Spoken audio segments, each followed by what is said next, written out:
Hello, I'm Severn Suzuki speaking for ECHO, the Environmental Children's Organization. We're a group of 12 and 13-year-olds trying to make a difference. Vanessa Suddy, Morgan Geisler, Michelle Quigg, and me. We've raised all the money to come here ourselves, to come 5,000 miles to tell you adults you must change your ways. Coming up here today, I have no hidden agenda. I am fighting for my future. Losing my future is not like losing an election or a few points on the stock market. I am here to speak for all generations to come. I am here to speak on behalf of the starving children around the world whose cries go unheard. I am here to speak for the countless animals dying across this planet because they have nowhere left to go.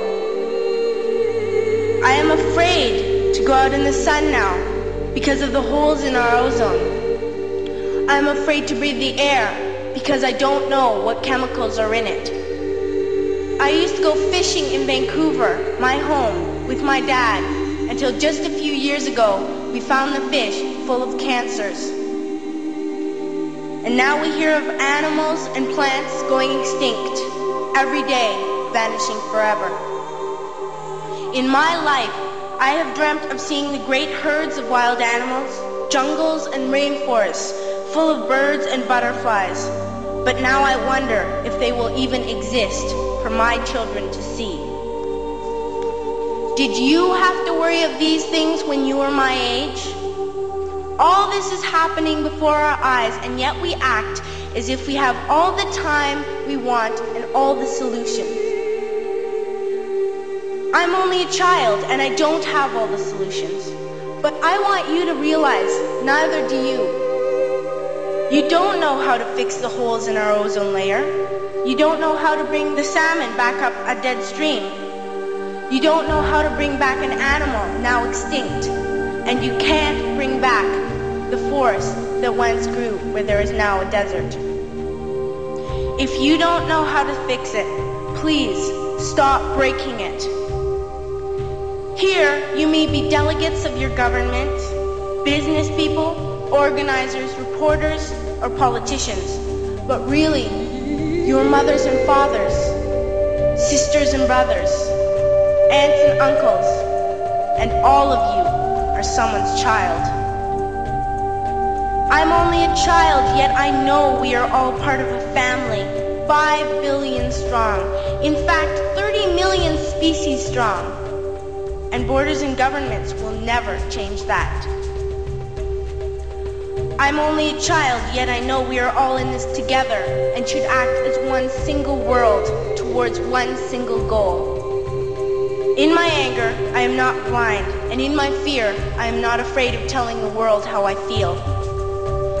In my country, we make so much waste. We buy and throw away, and yet northern countries will not share with the needy. Even when we have more than enough, we are afraid to share. We are afraid to let go of some of our wealth. In Canada, we live the privileged life, with plenty of food, water, and shelter. We have watches, bicycles, computers, and television sets. The list could go on for 2 days. 2 days ago, here in Brazil, we were shocked when we spent time with some children living on the streets. This is what one child told us. I wish I was rich. And if I were, I would give all the street children food, clothes, medicines, shelter, and love and affection. If a child on the streets who has nothing is willing to share, why are we who have everything still so greedy? I can't stop thinking that these are children my own age, that it makes a tremendous difference where you are born. That I could be one of those children living in the favelas of Rio. I could be a child starving in Somalia, or a victim of war in the Middle East, or a beggar in India.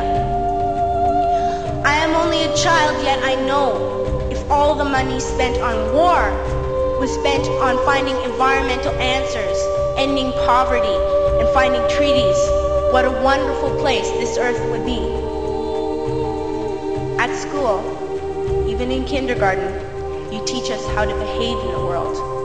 You teach us not to fight with others, to work things out, to respect others, to clean up our mess, not to hurt other creatures, to share, not be greedy. Then why do you go out and do the things you tell us not to do? Do not forget why you are attending these conferences, who you're doing this for. We are your own children. You are deciding what kind of world we are growing up in. Parents should be able to comfort their children by saying, everything's going to be all right. It's not the end of the world, and we're doing the best we can. But I don't think you can say that to us anymore. Are we even on your list of priorities? My dad always says, you are what you do, not what you say. Well, what you do makes me cry at night. You grown-ups say you love us, but I challenge you, please, make your actions reflect your words. Thank you.